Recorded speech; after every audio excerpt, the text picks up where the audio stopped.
The train whistled its final call as it slowed into the small frontier town of Red Creek, its wheels screeching against the iron tracks.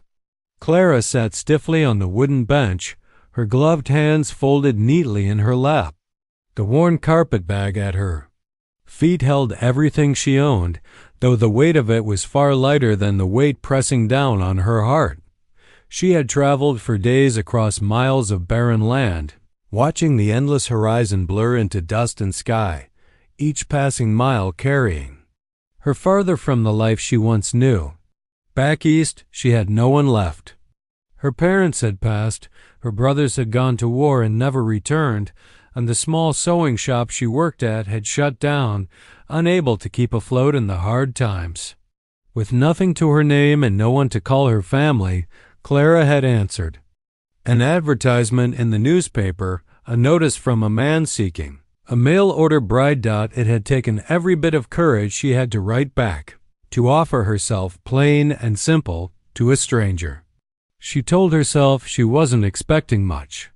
She wasn't pretty in the way men often admired. Her hair was a modest brown, her eyes a soft gray, her figure slender but not striking. She had no dowry, no wealth to offer. But she knew how to work, how to keep a home, how to be kind. And wasn't that enough? The train hissed to a stop, the doors clattered open, and passengers began stepping off. Clara gathered her carpetbag, smoothed her dress, and stepped down onto the platform. The town was smaller than she imagined, just a line of weathered buildings. A saloon with swinging doors, a general store with a faded sign, and a church whose steeple leaned slightly as if tired of holding itself up. Dust swirled around her boots as wagons rattled by and children darted across the street. Her heart quickened as she scanned the crowd. Somewhere among these strangers was the man who had sent for her. In his letters, Henry Whitaker had described himself as a hard-working farmer in need of a wife to help with the homestead. His words had been plain but respectful, and Clara had clung to them with a mixture of fear and hope. And then she saw him. Henry stood near the end of the platform, a tall man with broad shoulders, wearing a worn hat pulled low over his brow. For a fleeting moment, Clara felt relief. He was real. He had come. She lifted her hand in a tentative wave, but Henry didn't smile. In fact, his face tightened the moment he laid eyes on her. He hesitated, then walked forward with slow, deliberate steps. "Miss Clara?" he asked, his voice flat. "Yes," she said, her voice catching slightly as she tried to steady herself. "It's me." Henry nodded, but his gaze shifted away.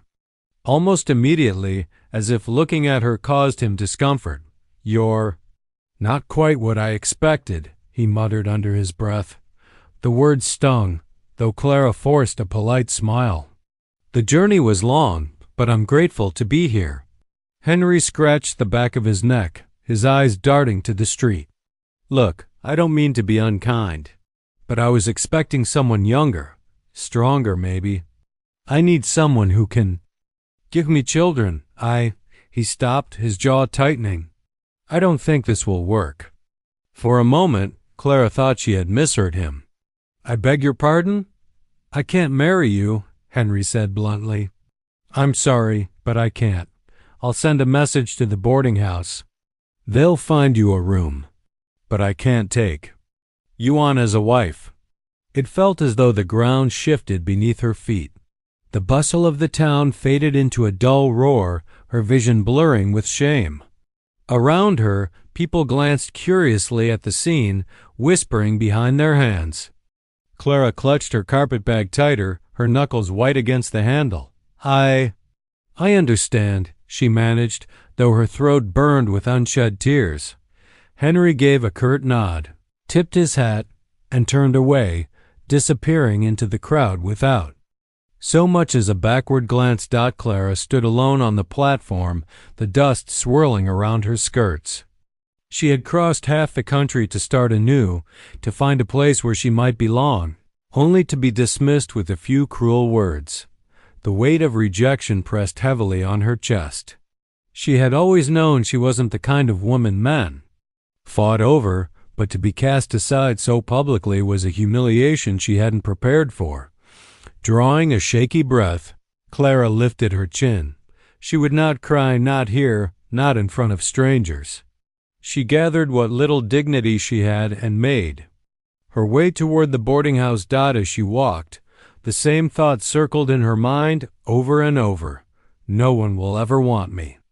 Not as a wife. Not as anything. And though she didn't yet know it, this lonely beginning was not the end of her story. The boarding house sat at the edge of Red Creek's Main Street, a 2-story building with faded blue shutters and a wide porch that creaked under every step. Clara climbed the stairs slowly, her carpetbag feeling heavier with each movement. Though her legs ached from the long journey, it was the weariness of the heart that weighed her down most. Inside, the air smelled faintly of boiled potatoes and wood smoke. A plump woman with an apron tied around her waist bustled toward her, wiping her hands on a dishcloth. Her cheeks were round and rosy, her expression kindly, though tinged with curiosity. "You must be Miss Clara," the woman said, her voice carrying the warm drawl of the West. "I'm Mrs. Fletcher. Henry Whitaker sent word you'd be needing a room." Clara swallowed, her cheeks burning at the mention of Henry. "Yes," she said softly. "Just for a little while until I decide what to do next." Mrs. Fletcher gave her a look that lingered longer than politeness required. It was the kind of look that said she had heard the gossip already. Still, she didn't press. She simply nodded and motioned Clara upstairs. The room was small but tidy, a narrow bed with a quilt, a washstand, and a single window looking out over the town's rooftops. Clara set down her carpetbag and sat on the bed, pressing her hands to her face. For the first time since stepping off the train, tears spilled freely down her cheeks. She had come all this way with hope in her heart, only to be dismissed as if she were a burden no man could bear. Not young enough, not strong enough. The words clung to her like burrs, scratching deep. The next morning, Clara dressed carefully and went downstairs for breakfast. The dining room was filled with travelers, townsfolk, and a few ranch hands, all murmuring over their plates of eggs and biscuits. As she entered, conversation slowed, and more than one pair of eyes followed her. She could hear the whispers even if they weren't meant for her ears. "That's the one Henry sent away. Poor thing, traveled all that way for nothing." Imagine the shame, being unwanted even by a farmer desperate for a wife. Clara's cheeks burned as she kept her gaze fixed on the empty seat near the corner. She sat, folding her hands tightly in her lap, and tried to ignore the sting of every word. Mrs. Fletcher came by with a plate and set it in front of her. "Don't mind them," she whispered gently. "Folks here love a story, and yours happens to be the newest. Give it time, they'll move on to someone else." Clara forced a small smile of gratitude, but her appetite was gone. She picked at the biscuit, crumbling it in her fingers. After breakfast, she decided to walk through town, hoping the fresh air might clear her mind. The streets bustled with life, men unloading goods from wagons, women chatting outside the general store, children darting in and out of alleyways. Yet everywhere she went, Clara felt eyes following her. She was no longer just a stranger. She was the woman who had been rejected. Near the Mercantile, 2 women lowered their voices as she passed. "She doesn't look so plain," one whispered. "I wonder what Henry saw that made him turn her away." Clara's stomach twisted. She quickened her pace, wishing she could disappear. By the time she returned to the boarding house, her resolve had cracked. She sank onto the bed in her little room, pressing her palms to her eyes. Was this her fate, to drift from place to place, always the one no one wanted? She had dreamed of being a wife, of having a home to tend, of children's laughter filling her days. Now it all seemed impossibly far away, as if that dream had never been meant for her. That evening, Mrs. Fletcher knocked on her door with a tray of supper stew and cornbread. "Eat a little," she urged. "You'll feel better." Clara accepted the tray with trembling hands. "Thank you.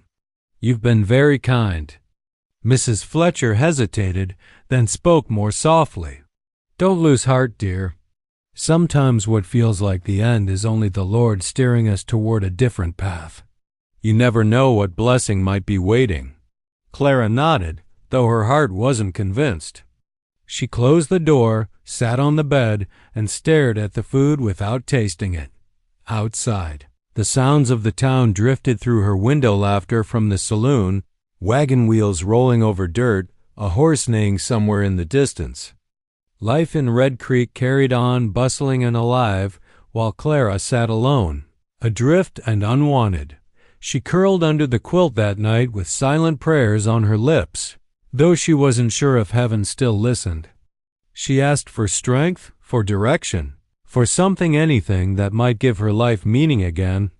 Little did she know, her prayer would soon be answered, not in the way she expected, but in the form of a child's voice, soft and earnest, calling her into a future she hadn't dared to dream.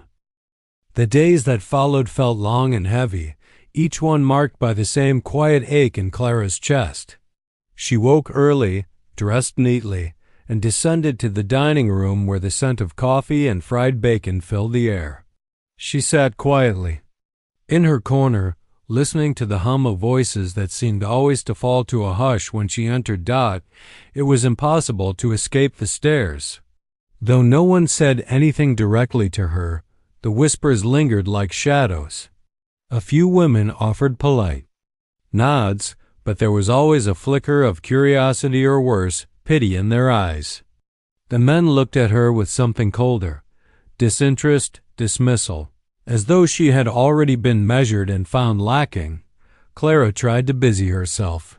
She offered to help Mrs. Fletcher with chores, polishing the silverware, folding laundry, even shelling peas in the kitchen, but kindness did little to quiet her restlessness. Every time she caught sight of a family walking down the street, a husband with his wife's hand tucked in his arm, or a mother gathering her children close, a pang went through her heart. One afternoon, she ventured into the general store, clutching the few coins she had left. The bell above the door jingled as she stepped inside, drawing the attention of the clerk behind the counter. "Afternoon, ma'am," he said with a polite smile, though she caught the way his eyes flickered with recognition. He knew who she was. They all did. Clara kept her chin lifted as she browsed the shelves, selecting a bar of soap and a spool of thread. Simple purchases, but even these felt like luxuries now that her future was uncertain. She had written letters of inquiry to other advertisements she'd seen in the newspaper, men seeking brides in faraway places, but replies, if they came at all, would take weeks. As she paid, 2 women entered the store, their voices loud with chatter. They glanced at Clara and fell briefly silent before whispering to one another. She heard her own name carried in their hushed tones, followed by muffled laughter. Clara's cheeks burned. She gathered her purchases quickly and slipped out, her eyes stinging with tears. The humiliation was constant, and no matter how composed she tried to appear, it gnawed at her spirit. That evening, she walked to the small church at the edge of town. The doors were open, the last rays of sunlight slanting through the stained glass and painting the pews in soft colors. Clara slipped inside and sat near the back, folding her hands tightly in her lap. She hadn't been in a church since her parents' funeral, and though prayer came haltingly to her lips, she whispered anyway, "Lord, I don't know why you've brought me here. I thought I was answering a calling, that I might find purpose as a wife and mother, but perhaps I was wrong. Please show me where I belong." Her voice broke on the last word. She bowed, her head, tears slipping silently down her cheeks. When she finally rose and stepped back into the cool evening air, the town seemed quieter than before, shadows stretching long across the street. Clara walked slowly back to the boarding house, Her shoulders hunched against the weight of her solitude. Over the next week, her routine became a pattern. Morning chores with Mrs. Fletcher, a walk through town. Supper in the dining hall where she ate quickly, avoiding the curious eyes. Then evenings alone in her room, staring out the window at the lamplight flickering on the streets below. Sometimes she thought of leaving, of catching the next train back east. But back east there was nothing waiting for her. No family, no work, no home. Here at least she had a roof over her head, though it felt temporary, fragile. One late afternoon, as she sat by the window with her sewing, Clara heard laughter outside, light, high-pitched laughter, the kind that belonged to children. She leaned forward slightly and caught sight of a little girl chasing a ragged doll through the street. The sight made her heart tighten. She remembered, for just a moment, the warmth of her mother's hand, the comfort of her father's voice, the noisy joy of her brothers. Those things were gone now, but the longing for family had never left her, and as she watched the child disappear around the corner, Clara whispered to herself, "I only wanted someone to need me." The words hung heavy in the stillness of her room. For the first time, she admitted the truth aloud. Her greatest fear wasn't poverty, nor loneliness, was that she would go through her life unseen, unchosen, unneeded. She set her sewing aside, folded her hands in her lap, and closed her eyes. She didn't yet know that her quiet prayer, spoken into the emptiness, was soon to be answered. And that answer would come not from a man, but from the small voice of a little girl whose need was as deep as her own. James Whittaker wiped the sweat from his brow with the back of his sleeve and leaned heavily on the handle of his shovel. The late summer sun blazed over the plains, turning the air thick and shimmering. His shirt clung damply to his back, and dust coated his boots, his hands, even his throat. The fence line needed mending again, one more chore in an endless list that seemed to grow no matter how hard he worked. A broken rail, a leaky roof, a stubborn mule, it was all his responsibility now. His wife, Mary, had been gone nearly 2 years, and the ranch hadn't run as smoothly since. Not for lack of effort, but because James was only one man trying to fill the roles of two. He paused, glancing toward the house. The small, weathered cabin sat nestled against the slope, its porch sagging slightly with age. A thin column of smoke curled from the chimney. Though the fire was small, he had little time to cook, and meals were often nothing more than bread, beans, and coffee. Through the open window, he caught a glimpse of golden hair. His daughter, Emily, sat at the table, her small figure hunched over a piece of paper as she clutched a stub of pencil. She was only 6 years old, with wide blue eyes that reminded him painfully of Mary's. James's chest tightened at the sight of her. He loved that child more than his own life, but he worried for her constantly. She was growing up too fast, learning too early how to do without. She had learned to make her own bed, to help gather eggs from the chickens, even to pour her father's coffee in the mornings. But she lacked something no father, no matter how devoted, could give: a mother's tender hand, a mother's soft voice at night. He remembered how Emily used to laugh freely when Mary was alive, the two of them filling the cabin with warmth. Now her laughter came less often, and when it did, it carried a wistful note. Sometimes James caught her watching other children with their mothers in town, her eyes wide and yearning. Those moments struck him like a knife. He had tried to do right by her. He read her stories at night, though he stumbled over the words. He braided her hair when she asked, fumbling clumsily with the ribbons until they slipped loose again. He sang to her, though his voice was rough and untrained. But each attempt only reminded him of what was missing. "Papa?" A small voice interrupted his thoughts. James looked up to see Emily standing barefoot in the yard, clutching her rag doll under one arm. Dust clung to the hem of her dress, and a smear of dirt streaked her cheek. "Shouldn't you be inside, Emmy?" he asked. Gently. I finished my letters, she said proudly, holding up the piece of paper she'd been working on. Lines of uneven letters marched across the page. See? I spelled mama. The word made James's throat tighten. He crouched down and took the paper from her, his calloused hands trembling slightly. The crooked letters stared back at him, simple, yet powerful. That's real good, sweetheart, he said softly, forcing a smile. Your mama would have been proud. Emily's gaze dropped, her voice barely above a whisper. I wish she was here. Sometimes I forget what her voice sounded like. The words pierced him. He pulled her close, wrapping his arms around her small body. She loved you more than anything, he murmured into her hair. Don't you ever forget that. But when Emily pressed her face against his chest and whispered, I wish I had a mama again, James could only hold her tighter, unable to answer. That night, after Emily had fallen asleep with her doll clutched tightly in her arms, James sat alone at the kitchen table.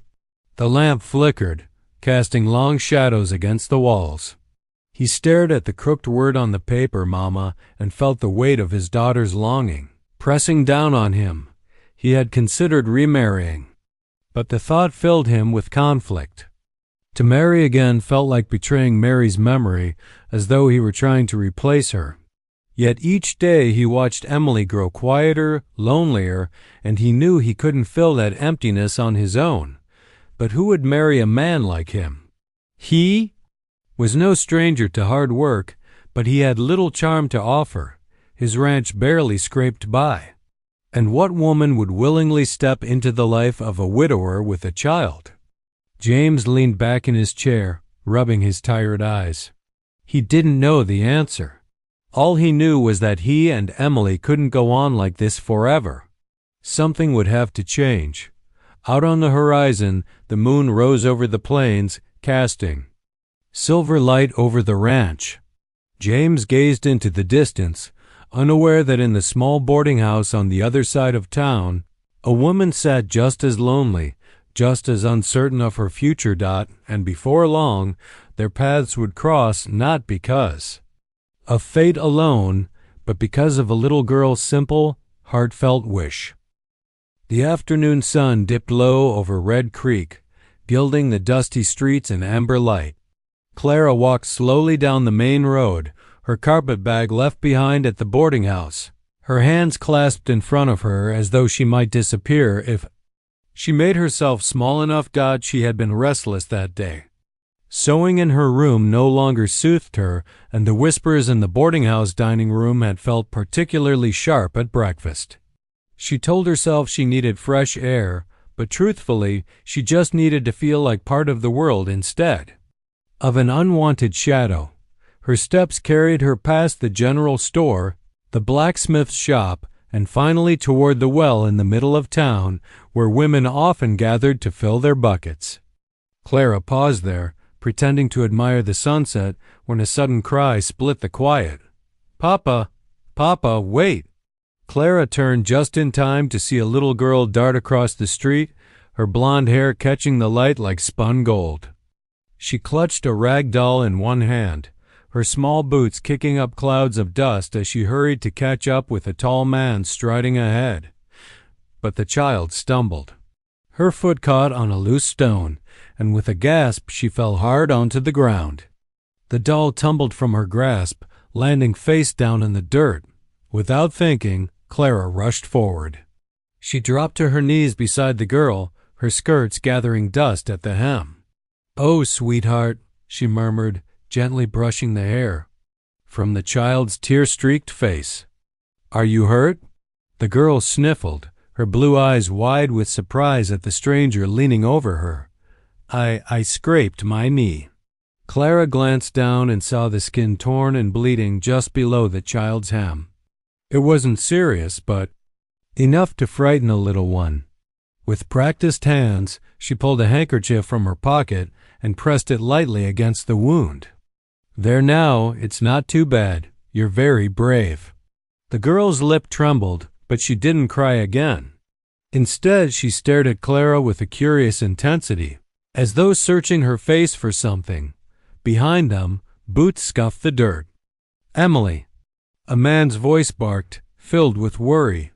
Clara looked up to see the tall rancher, his shirt still streaked with dust from the day's work, his hat shadowing a face lined with weariness.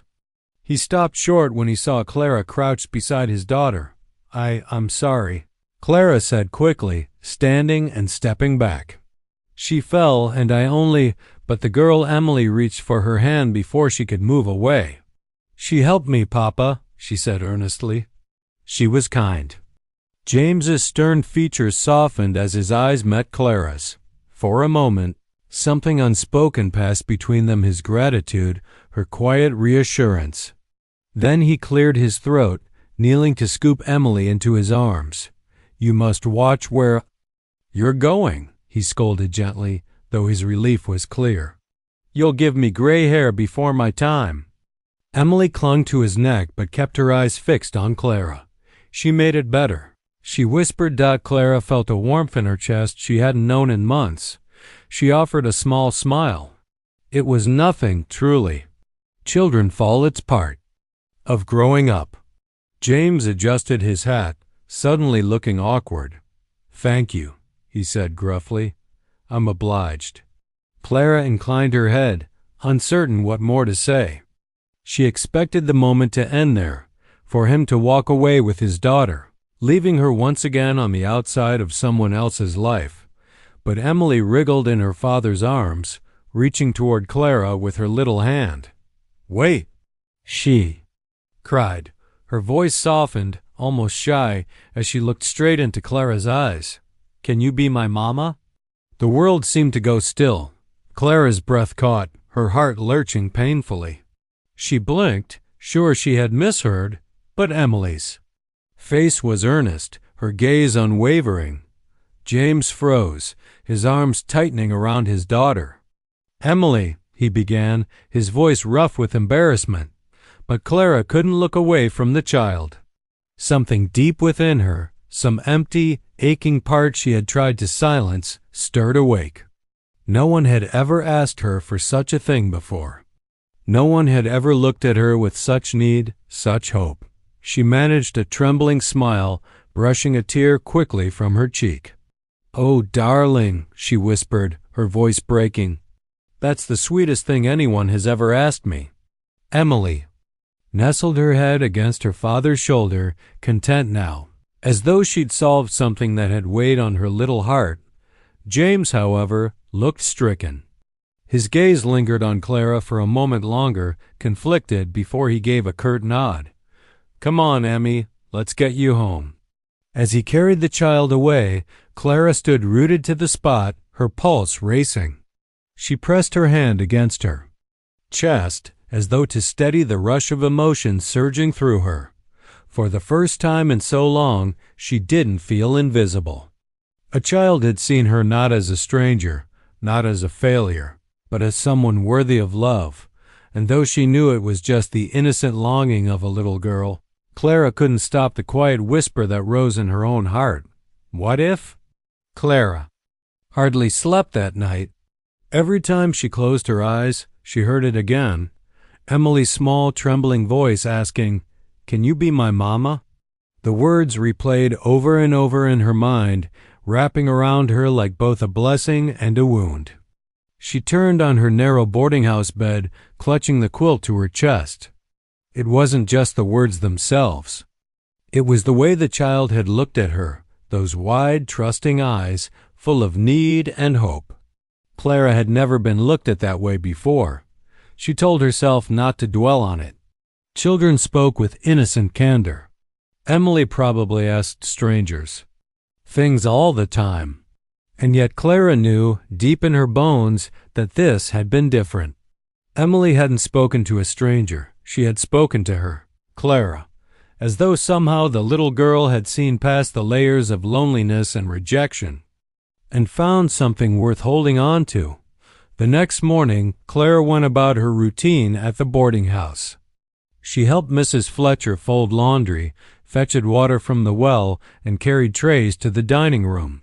But her hands moved without thought, Her mind still caught in the echo of that small voice. By late afternoon, Clara found herself drifting back toward the outskirts of town, where the road curved toward the ranches. She told herself she only wanted fresh air, a bit of walking to clear her head. But, in truth, her steps carried her in the direction of the rancher and his daughter. She didn't expect to see them again so soon. Yet, as she rounded a bend, she spotted a familiar figure by the edge of a pasture. James was repairing a fence, his broad shoulders hunched with the weight of the work. And there, sitting cross-legged in the grass with her doll, was Emily. Clara hesitated. She ought to turn back. It wasn't her place to intrude. But before she could decide, Emily looked up and spotted her. Miss Clara. The little girl squealed, jumping to her feet. She abandoned her doll and ran across the field, her braids bouncing with every step. Clara's heart leapt. She crouched down just in time for Emily to fling herself into her arms. Startled, Clara laughed softly, hugging the child close. "Goodness, you'll knock me right over," she said, her voice warm. James straightened at the sound, his hammer still in his hand. His expression tightened when he saw Clara, but he didn't call Emily back. Instead, he wiped his brow and walked over slowly. "Miss Clara," he said with a curt nod. "Didn't expect to see you out this way." Clara stood, Emily still clinging to her hand. "I was only walking," she explained quickly. "I hope I'm not intruding." James's gaze flicked to his daughter, who beamed up at Clara as though she'd found a treasure. His jaw worked, conflicted, but he gave a short nod. "It's no bother." Emily tugged on Clara's hand. "Will you play dolls with me?" "Papa doesn't like to. He just makes the horse gallop and then puts it down." Clara laughed softly, her heart aching at the simple request. "Of course I'll play." They sat together in the grass while James returned to his work, though his eyes strayed to them often. Clara listened to Emily chatter about her doll's adventures, nodding and asking questions, her hands deftly repairing the doll's loose arm with a piece of ribbon from her sewing kit. "You're good at this," Emily said with admiration. "Like a real mama." Clara's throat tightened. She forced a smile, smoothing the doll's dress. "I've had practice with sewing, that's all." But Emily shook her head, her voice dropping to a whisper. "No, I mean like my mama. I think you'd be good at it." The words pierced Clara's heart, tender and painful all at once. She blinked rapidly, afraid her tears would spill. "Emily," she began softly. Before she could say more, James's shadow fell across them. His face was guarded, his voice low. "Emily, don't trouble Miss Clara with such talk." "But Papa," Emily protested, her little brows furrowed. "That's enough," he said firmly, though not unkindly. He looked at Clara then, his eyes conflicted. "I apologize. She misses her mother, and sometimes she says things she doesn't understand." Clara rose slowly, brushing dust from her skirts. Her heart ached, but she forced her voice to stay steady. "There's nothing to apologize for. Children speak from the heart. It's a gift, really." James studied her for a long moment, something unreadable flickering in his gaze. Then he gave a short nod. "Still, thank you for humoring her." Clara smiled faintly, though inside she felt anything but faint. Emily's words echoed again, soft and insistent. "I think you'd be good at it, Dot." As she walked back toward town that evening, Clara pressed a hand to her chest. For years she had believed she was unwanted, invisible. But a child who had nothing to gain from it had looked into her heart and spoken. A truth Clara had never dared to believe herself. And in that moment, something fragile. James sat on the porch late into the night, a lantern burning low beside him. The crickets hummed, the air still and heavy with the scent of dry grass. He leaned forward, elbows on his knees, staring out into the dark pasture. He should have been In bed long ago, there would be chores to face at dawn, cattle to check, repairs still left unfinished, but his mind refused to rest. Emily's words echoed again and again in his ears. "Can you be my mama?" He had seen the way Clara's face softened, how she looked at Emily with a tenderness that stirred something inside him. It wasn't just politeness. There had been real warmth there, the kind of warmth Emily hadn't known in far too long. And yet, the sight of it unsettled him. James loved his daughter fiercely, but he feared what her longing might lead to. She was too young to understand that the world didn't always grant the desires of the heart. He didn't want her clinging to false hopes, didn't want her attaching herself to a stranger who might leave as suddenly as she had appeared. And Clara herself was a complication. She was respectable, kind, and there was a quiet grace about her that James couldn't ignore. But she had already been wounded, dismissed publicly by another man in town. He had seen the way people whispered when she passed, the pitying glances. If she tied herself to him, would that not add to her burdens? Would it not seem as though he had merely taken what no one else wanted? James clenched his fists. The thought of treating her as a consolation prize sickened him. Mary had been the great love of his life, gentle, steadfast Mary who had carried him through years of hardship. To seek another wife felt like betrayal, as though he were erasing Mary's place in his heart. And yet, every time Emily whispered about wanting a mama, guilt gnawed at him. Inside, Emily stirred in her bed, murmuring in her sleep. James rose quietly and stepped into her room. She lay curled around her rag doll, her brow furrowed even in dreams. James knelt beside her bed, brushing a stray lock of hair from her forehead. "I'm doing my best, Emmy," he whispered, his voice thick. "But maybe my best isn't enough." Across town, Clara sat at her small writing desk in the boarding house. A candle flickered low, casting shadows across the page. She had tried to write a letter, perhaps to another man's advertisement she had clipped from the newspaper, but her pen hovered uselessly, leaving only blotted ink. Her thoughts kept circling back to Emily, the child's small hand in hers. The trust in her wide eyes, the whispered words that had sunk deep into Clara's soul. "I think you'd be good at it." Clara pressed the pen down, setting it aside. She wasn't sure if she should laugh or cry. How foolish to let the innocent longing of a little girl shake her so deeply. And yet, hadn't it been what she longed to hear her entire life? That she was wanted, that she was enough? But doubt crept in, as it always did. Clara's reflection stared back at her in the darkened window pane. Tired, a woman past her youth with nothing to offer but a pair of steady hands and a tender heart. Would that ever be enough for a man like James, who had once loved a woman? So beautiful, so irreplaceable. The memory of Henry's rejection stabbed at her again. Not young enough, not strong enough. She had felt she'd grown numb to the words, but they resurfaced now with cruel clarity. If one man had cast her aside so easily, why would another see her differently? And yet, Emily had. Clara closed her eyes, clasping her hands tightly in her lap. "Oh Lord," she whispered, her voice trembling, "why would you place such a longing in my heart if it is not meant to be filled? I only ask for a chance to love, to belong. But if it is not your will, give me strength to walk away." The candle sputtered, its flame guttering low.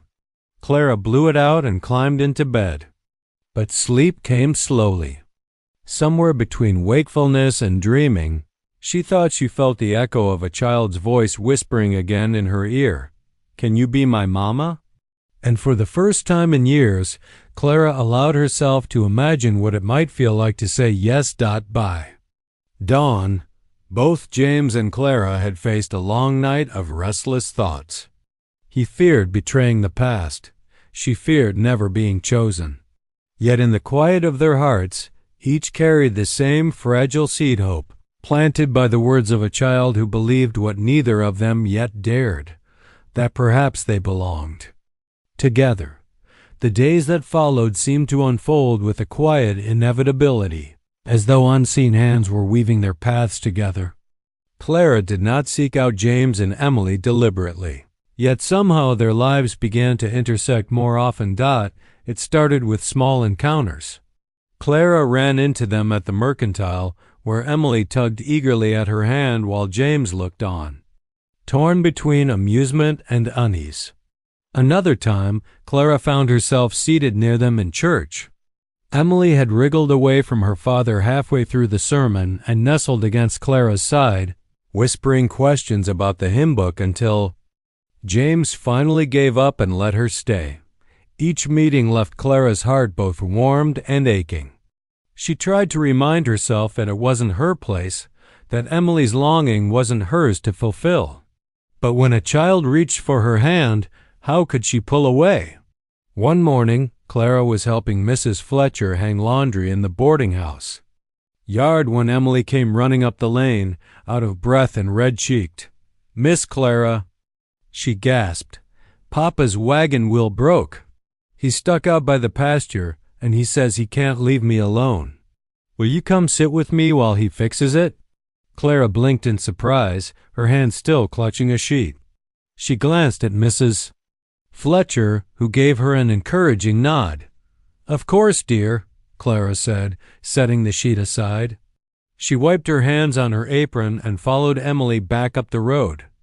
When they reached the wagon, James was crouched beside it, his tools spread in the dirt. He looked up, startled to see Clara. "I didn't mean to trouble you," he said quickly, his tone stiff. "Emily must have run off before I could stop her." "She only wanted company," Clara replied gently, "and I don't mind." James hesitated, then nodded, turning back to the wheel. Emily plopped down in the grass and immediately pulled.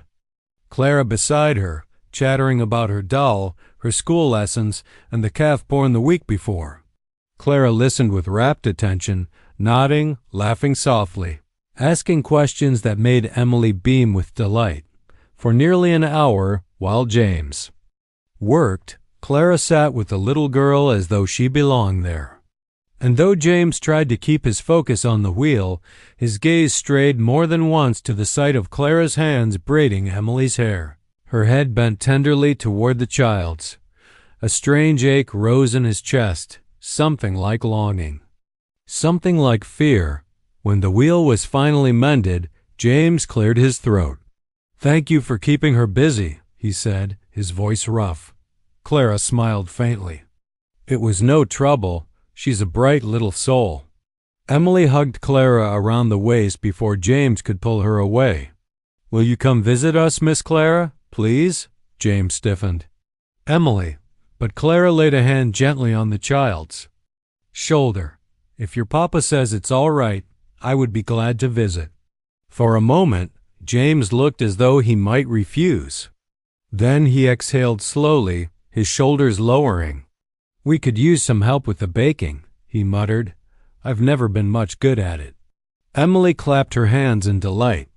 Clara's smile deepened, though she hid the flutter in her chest. So it began.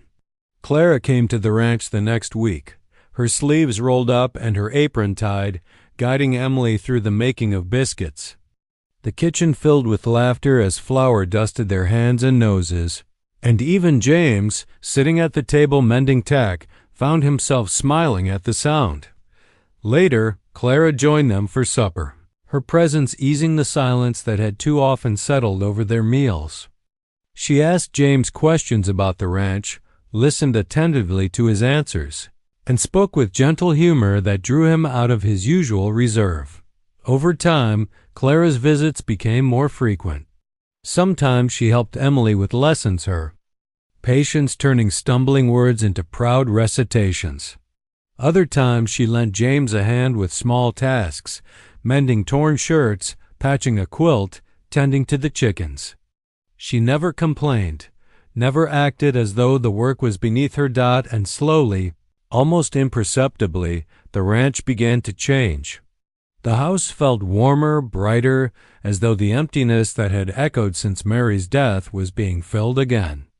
Emily laughed more, running through the yard with her doll held high. James found himself lingering at the table after supper, drawn by Clara's quiet presence. But with every moment of closeness came a swell of conflict. Clara knew her heart was binding itself to this little family, but fear whispered that it was dangerous to hope. James, too, felt the tug of something he had thought long buried, but guilt kept his feelings chained. Still, neither of them could deny what was happening. With each passing day, Clara was no longer just a stranger, nor even just a friend. She was becoming part of their lives, woven into their routines, their laughter, their home. And though none of them spoke it aloud, all three began to feel the same truth. They were no longer quite so lonely. The shift began with whispers. Clara had grown accustomed to the sideways glances of townsfolk, but lately their looks carried something sharper. Every time she walked down the street with Emily tugging her hand, or left the mercantile with James walking beside her, murmurs followed. "She's setting her cap for him," one woman muttered as Clara passed. "Poor thing, clinging to what she can get," another whispered. Clara kept her chin high, pretending not to hear, but the words pricked deep. She had never sought pity nor anyone's charity. All she had wanted was a chance to belong. Yet, to the town, her kindness toward Emily and James's tolerance of her visits looked like desperation. One evening, after helping Emily with her lessons, Clara made her excuses to leave. James walked her to the gate, his jaw tight, his eyes shadowed. "You've heard the talk," he said gruffly. Clara hesitated, then nodded. "It doesn't matter what people say." But James shook his head. "It matters more than you think. Folks will twist anything into gossip, and I won't have Emily or you made into sport." Clara swallowed hard. "If you'd rather I stop coming—" "No." The word came out sharp, almost desperate. He ran a hand through his hair, exhaling. "Slowly. That's not what I mean." The silence stretched between them, filled only by the chirp of crickets and the soft creak of the gate. Finally, James looked at her, his gaze steady, though his voice was rough. "Clara, I can't ask you to endure the whispers, not as things stand. The town won't stop until there's an answer. And the only answer they'll accept is marriage." Clara's breath caught. "Marriage?" James shifted, uneasy. "You've been kind to Emily. She needs a mother, and you've shown more patience and love than I could have hoped for. I can't deny what you've given her. And I won't deny that the house feels less empty when you're there." Clara's heart raced, torn between longing and fear.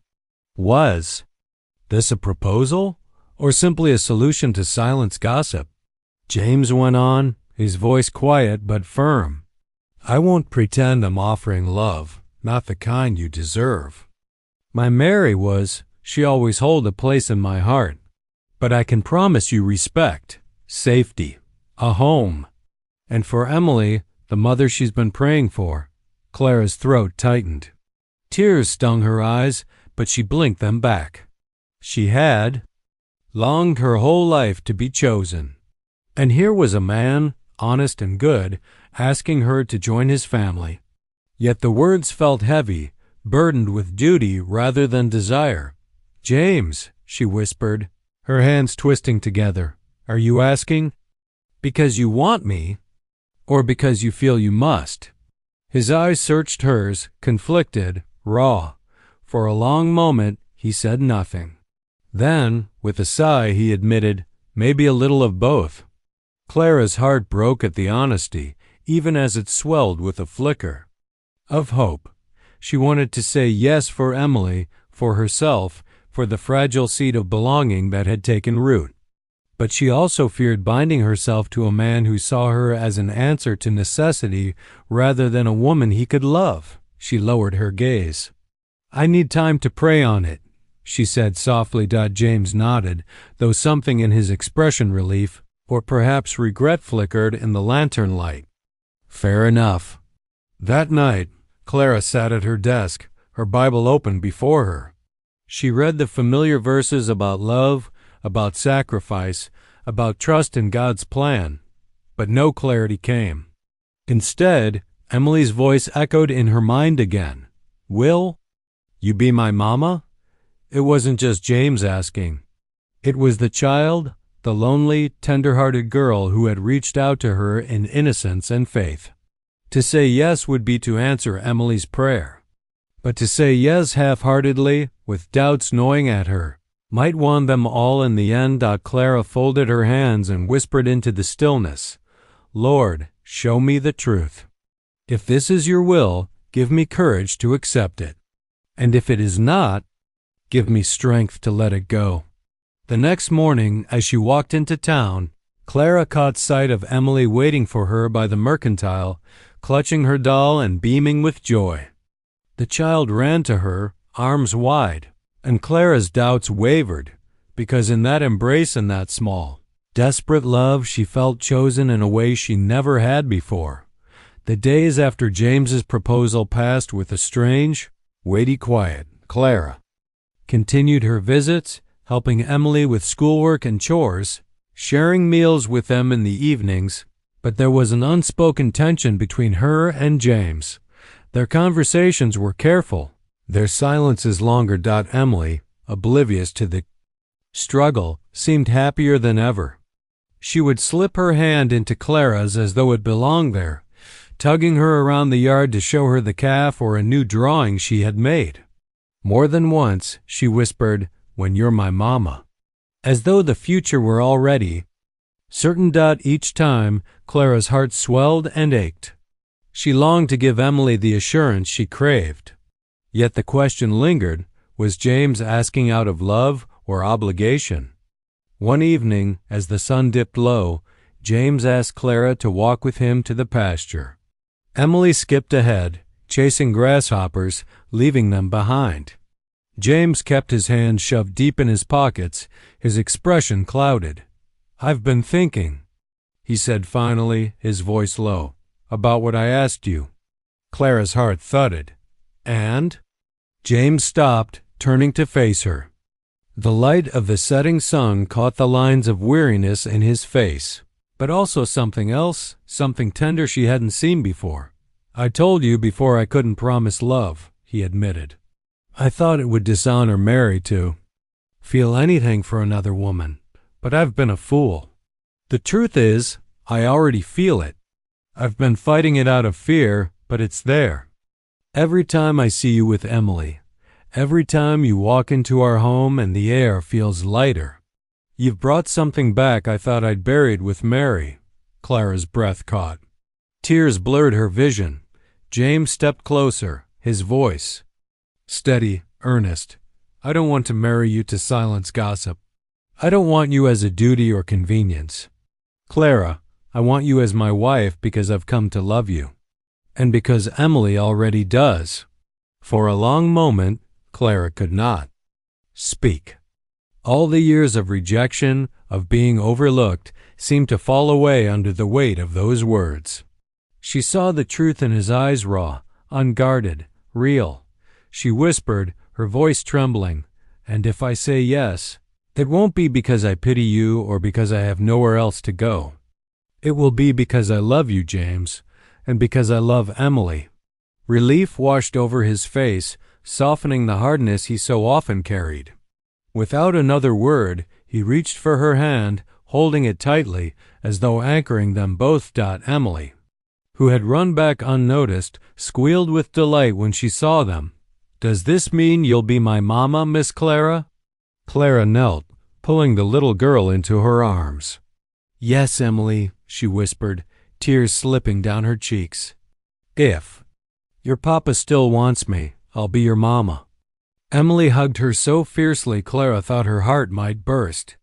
James laid a hand gently on both of them, his voice thick with emotion. "Then we'll be a family." The wedding was small, held in the little church at the edge of town. Some in the community came out of curiosity, others out of genuine goodwill, but Clara paid no mind to whispers anymore. For once in her life she felt chosen not as a last resort, not as a consolation, but as a woman truly seen and cherished. As James took her hand and vowed his love, and as Emily clung to her skirts with radiant joy, Clara knew she had been led to this very moment.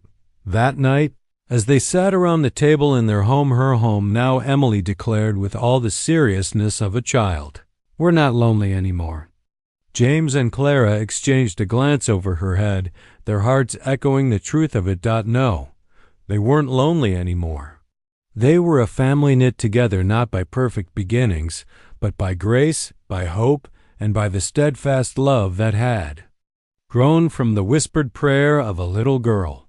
And as the lantern light flickered across their faces, Clara finally allowed herself to rest in the certainty she had longed for all her life. She was chosen, she was loved, she was home.